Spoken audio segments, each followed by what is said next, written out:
I can do things on my own. I don't need anybody. I don't need family. I don't need friends. All I need is me and my partner. Going into the marriage life, mid-real life, is not just about that feeling, but then there are some demands that should sustain that feeling. When it comes to relationship, I don't think you should involve friends, because the information I give you is what will influence your decision. So the moment I present my partner a certain way to my friends, definitely they are going to choose me over the partner. Hello, everyone. Welcome to Beyond the Surface podcast. I'm excited to have you with us today. On the show today, we'll be talking about misconceptions versus reality. In a world full of assumptions, there are a lot of misconceptions. Specifically, on this first episode, we're going to look at the misconceptions of love and relationship and the realities, comparing it to the realities. To do this with me are two incredible guests, Hannah and Kofi.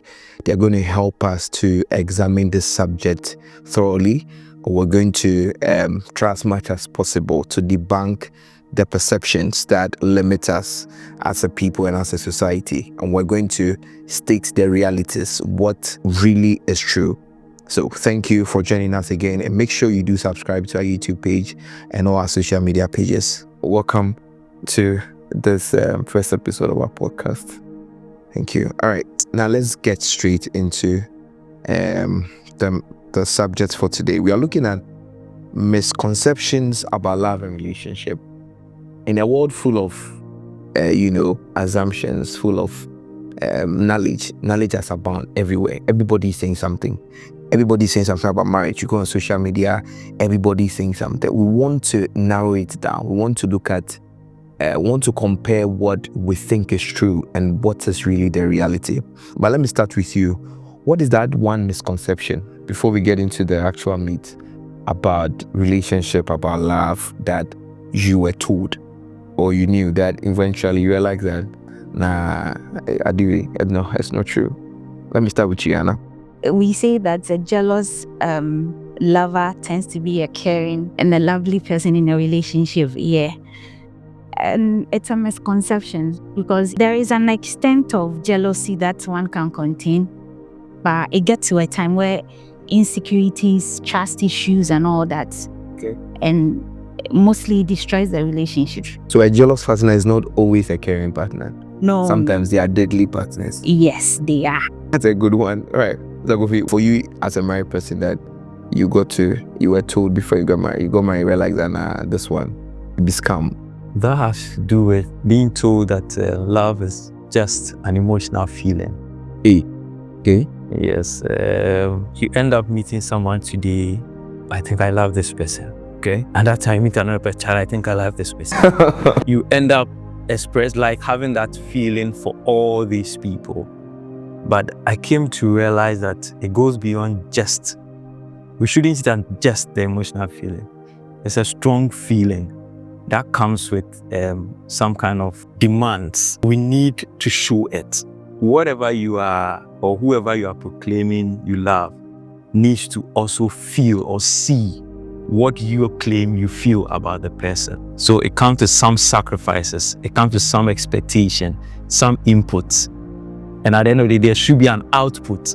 And that output needs to be experienced by whoever the person or the group of people are. So I believe as you said, going into the marriage life, mid-real life, is not just about that feeling, but then there are some demands that should sustain that feeling that we actually...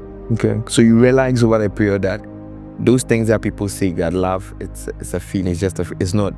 Yet to realize it's not just a feeling. It's a decision. It requires some conscious effort. All right. I mean, that's a good point. Then that gets us into the first misconception about love we want to talk about. People say that love should be effortless if it's real.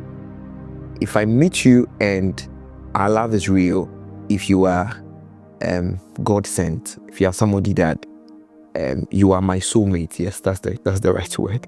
It should be effortless. There should be, I don't need to put in much effort. I don't need to put in much work. It should just work on its own. People believe in that. So we want to look at that.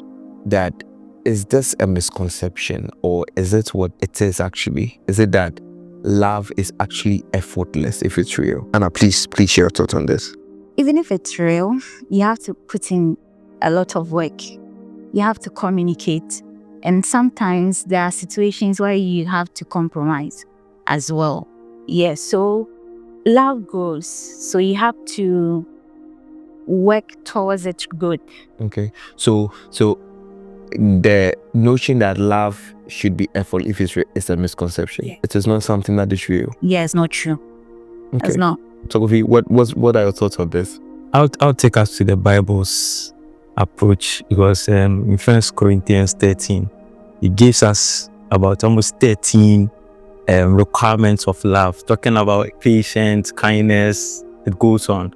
This should tell you that it's not just about the words we say to each other. It's not just about the things we do for each other today, tomorrow, but then it is something that is continuous. Communication, as Hannah said, sometimes someone's communication can become a miscommunication, and it can ruin a whole mood or a whole time where maybe both people want to celebrate something or have fun about something. You felt maybe you've communicated, but the other person's understanding of what you communicated does not make sense to him or her. It can ruin everything.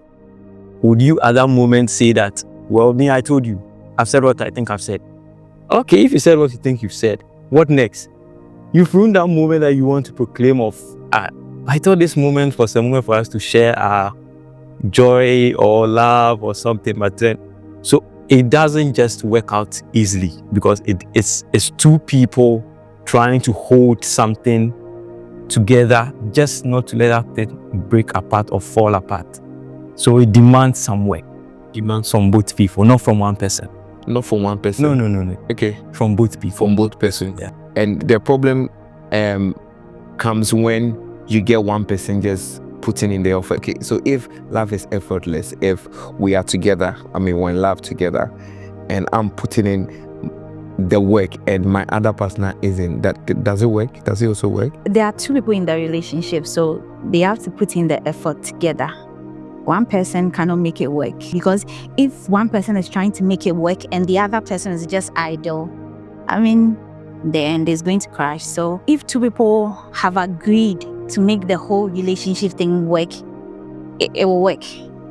But if one person is just doing the work, it's better they break up. And talking about the work that is put into the relationship makes it work, does the success of a relationship depends on just the effort of myself and my partner, or are there any external forces that we need to take notice of that actually helps the success of our relationship and to an extent of our marriage? Are there any external forces, or it's just strictly once both of us are very, are putting in all the work, all the energy, 100% in it, that is enough to make the relationship work and even the marriage work?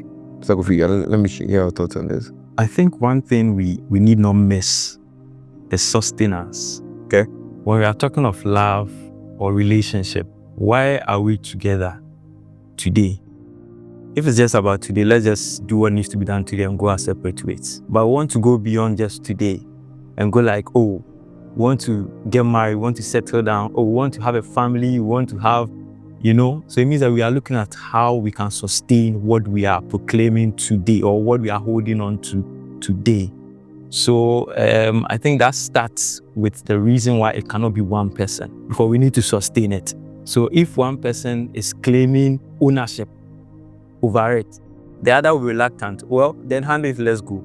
Typical example can be a trotro and a mate and a driver. The driver is expecting the mate to be shouting or yelling on the road, a La Paz or something. The mate's expectation is, you should stop for him to pick. Yeah. But he's stopping and you are still going, and he gets furious. Okay, and you're quick. He also like, oh, shout. Then he also may shouting, because who will be something you get to say. Yeah. Why are we both supposed to play a part in it? Because we want to sustain what we have. Okay. Yeah, so I think that should be one of the things we need to carry along when we decide to come together. It's not one person's street. Okay. And the second path where we are looking at, is it just about us? No, external is needed. When I say the external, it's some would think of just your family, okay, but it goes beyond just your family. Because before you met the person had friends, the person had work, the person had maybe a social organization or she is part of. You need to understand that all these things will also play a role. Because if today the person said, oh, I have to, let's say, girls sitting to attend, and maybe you are the type who's not okay with those kind of things, imagine what will happen. Maybe to the person too, those are the people that make her feel herself, okay, right, aside you being there. Okay. But I get to a point, so like I said, you want to get married, oh, I need to get my friends to assist with this and that. Assuming both of you coming together and your decisions is to cut off those people, you get to that point to get married. Who is she going to get on board to assist with a few things? So it goes beyond just. It goes beyond just the two. So that means I'm coming to you share your thoughts on that. So that means that the effort is not just me and you, but I mean, Mr. Kofi has touched on something. Your friends in a way, influence the marriage. Because I'm looking at in a generation where people feel like, see, I can do things on my own. I don't need anybody. I don't need family. I don't need friends. All I need is me and my partner. And we can just make, in a generation where people feel like that, you are touching on the fact that even family plays a bigger role, in the success of love. Because at the end of love, you want to settle down, you want to build a life together. And if that is what you want to do, then the family also plays a role. I want you to, touch on that as well. The family plays a bigger role in sense of the relationship. The input is really important. Okay. When it comes to even the decision that you take to pick this particular person to spend your life work, So their parents believe that they know more than we do. So sometimes they influence our decision in a way. Okay. But in a situation whereby they disapprove, let's say, your partner, based on a good one, reasons that are not really tangible, like tribes and all that, you can reason with them. Does it work? The reason with them, is it something that, okay, your parents says, no, akoi oya santini, me mempa santi for ya igbeni mempa igbe. Is it very easy to go and sit to your parent there and be like, see, this guy, I like this guy, or this man, I like this man.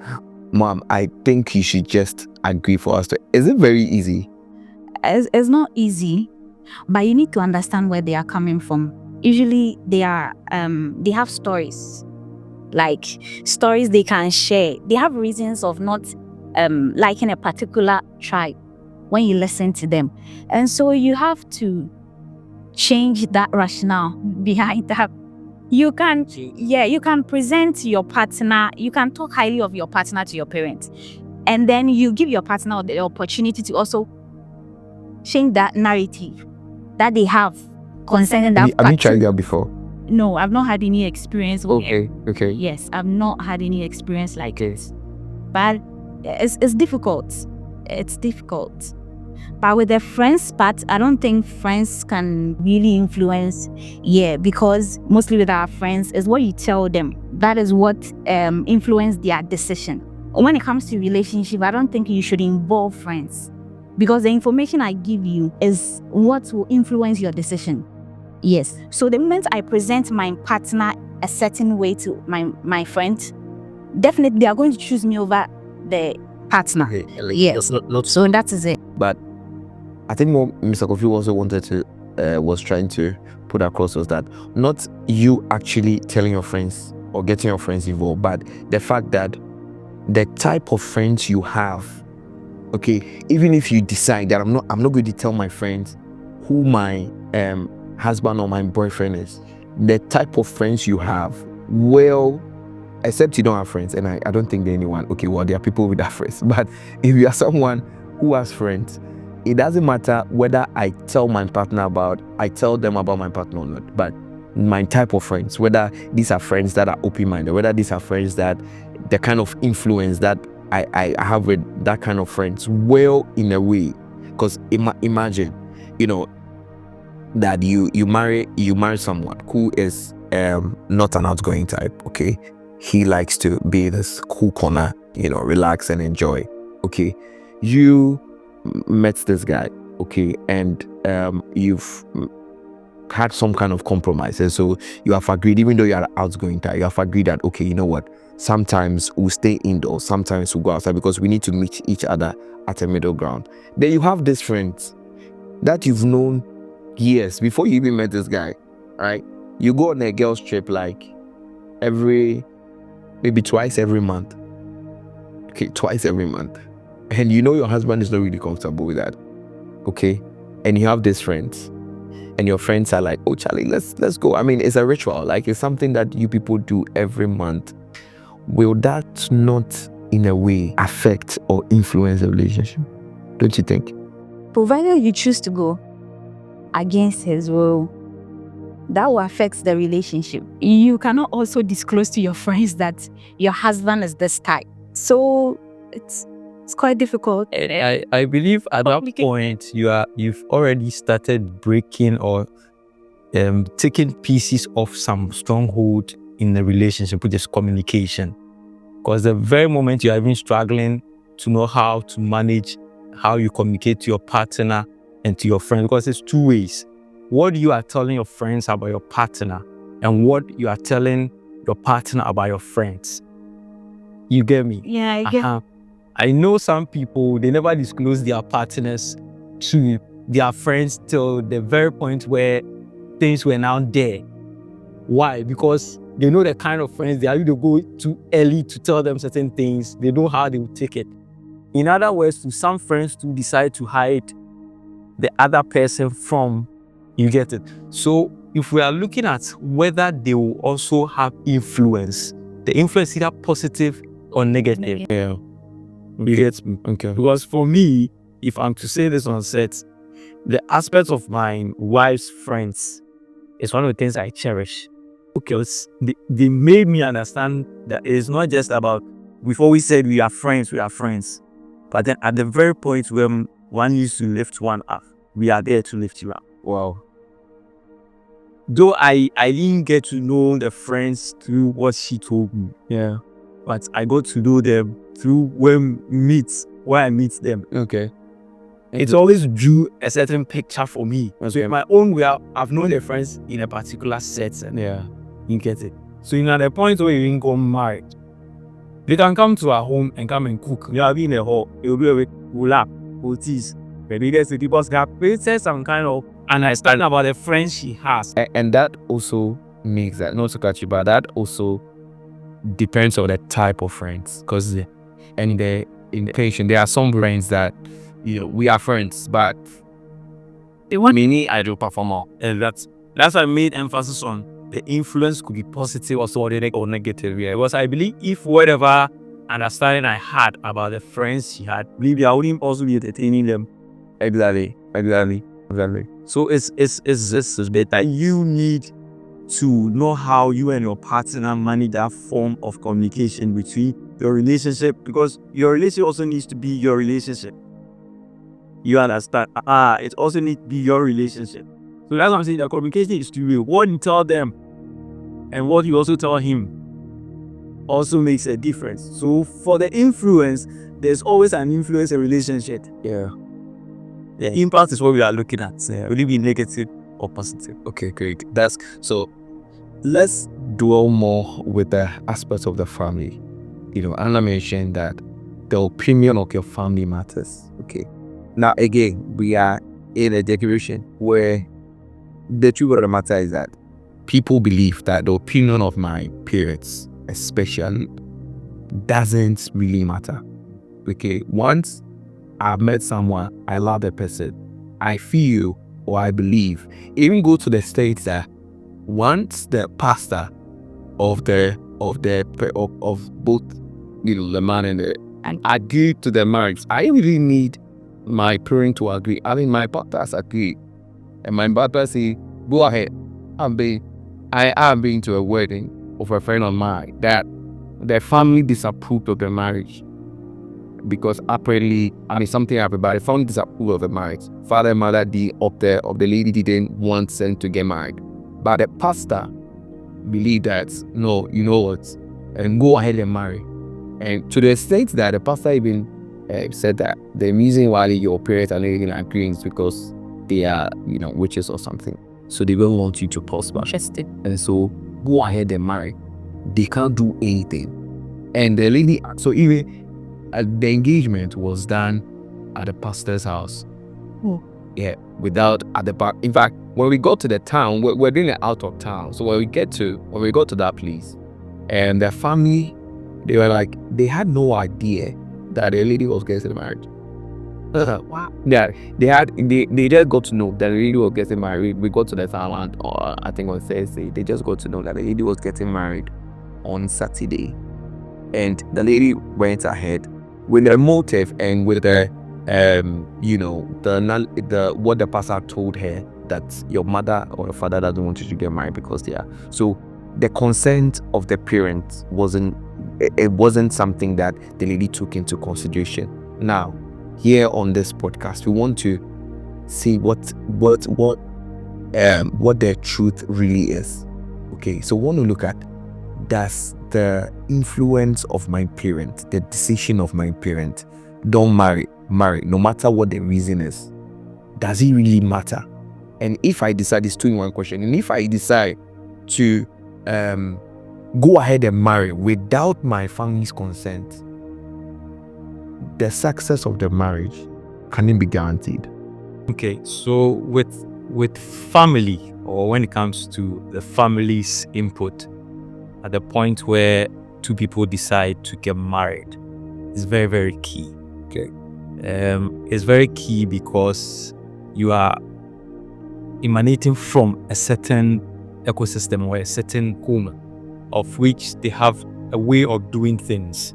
The other family to have a way of doing things, but their consent when it comes to the person you want to settle down with or you want to be with is where sometimes we struggle the most, because you might end up presenting your partner or introducing your partner to your family, and they might go like, I don't think we like this person, or I don't think I like this thing about this person, or this person is from this tribe, this person. So there are inputs there sometimes to worry. But when we are looking at their consent, okay, when it comes to you settling down or getting married, it's very important. Okay. Yes, for that one you can't take it out. Okay. Some people don't actually go to their direct parents, as in father and mother. Okay. There are other people they really hold dear to them. Okay, when it comes to I won't introduce my partner, or I want to really take those people's consent, rather than their immediate family members or parents. So I would say that when it comes to their consent, it's very important. For that one, it's not drawing out. But for the decision to be made, whether it's this person you are going with or not, it's sometimes very personal. Okay, very, very personal.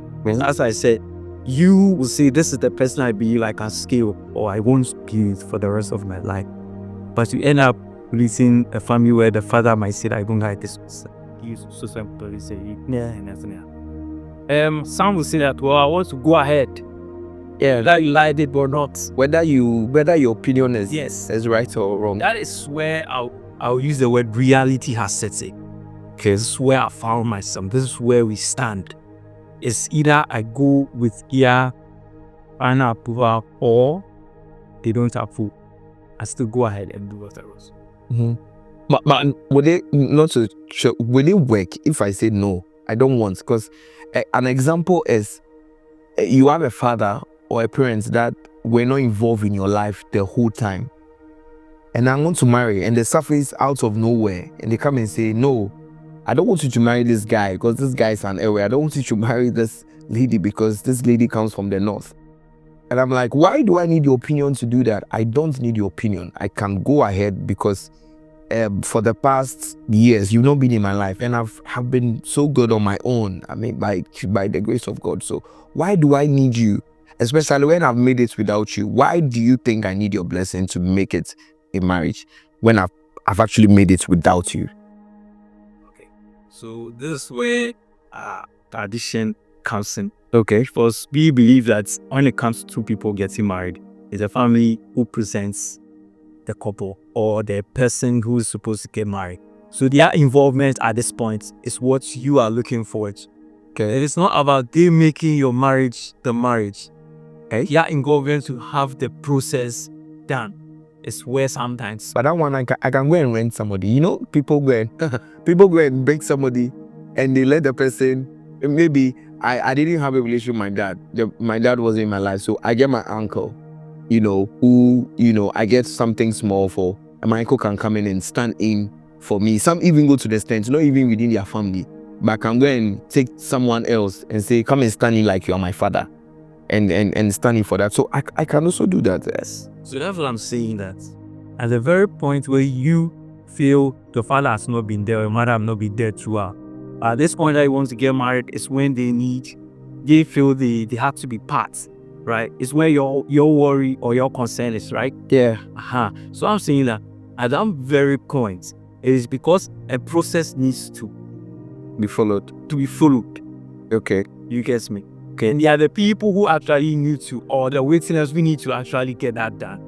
To you feel, okay, if that is going to stop me from, it's not are you getting married to the person. Okay. Because if I choose, as you are saying, you want to get married to the person, whether they like it or not, they've not been there throughout. But it's because for you to also get married to the person, you need witness, or you need your family to the process. Just for the ceremony. That's the reason why we are getting them involved. Because in this case, they were not part of your life. They didn't take any major. So with this one, their consent doesn't really matter. They should just be present. And they will not be present because they were not part of your grooming. So they can't decide for you, especially when they were not in your life. They will not even do that. They are shy. no, some will. Oh, really? Some actually do.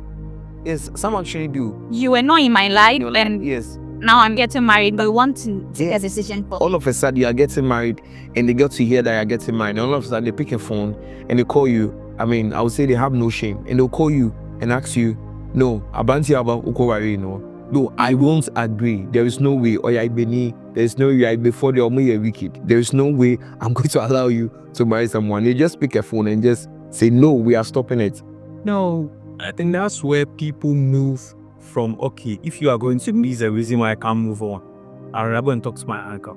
Yeah. I'd rather go and talk to my But traditionally, does it make sense? Traditionally, like the example of my friend I cited, she didn't take the advice of the parents. The parents said, "Do this. I don't want this guy." If the parents' concerns were not even, "I don't like this," like, take your time. The guy didn't go with the lady didn't go with the view of the parents. But because the pastor said it's okay, traditionally, okay, because one thing I've realized about you today is that in as much as we are in a new generation, we are forgetting our traditions. And I think that every generation that forgets their tradition is doomed for failure. Because the traditions, I believe some traditions, not everyone, but there are some traditions that, were established because, and this is not just tradition, it's even biblical, right? That even, and it's not even as Christians, but even Muslims, even all traditions, right? There is a point in a marriage where the family present you, to the. This is a very exciting. That's where the is the acceptable way of doing it. Yeah, from whatever tribe, whatever religious group, whatever family you are coming from, there is an acceptable way of doing things. Yeah, you understand, and that is what we need to understand in this generation. Yeah, that this is the acceptable. It can happen that, okay, you get married to the person, and let's say the person's parents or someone passes away. Yeah, the acceptable way of carrying out those marriage or right that needs to be done. Okay. Right. Okay. If you don't go through those acceptable procedures, there are a whole lot of consequences. That's true. You understand that shit. First, that's why sometimes people even go to the point whereby you get someone pregnant before marriage, Okay. And it becomes a whole issue. Yeah. Family. Some will even say that I have to come and use this. It is because our traditions are based on acceptable ways of doing things. Okay. Either see or tribes or region. It should be an acceptable way of doing it. You can't skip those processes. Okay.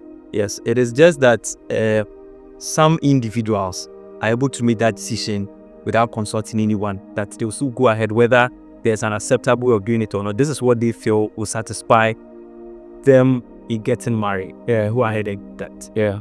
As in our setting, you cannot take out that such a way of doing things in a traditional space as the tribe we come from. Okay. So I believe those are some of the reasons why we end up actually getting the family involved when they get married.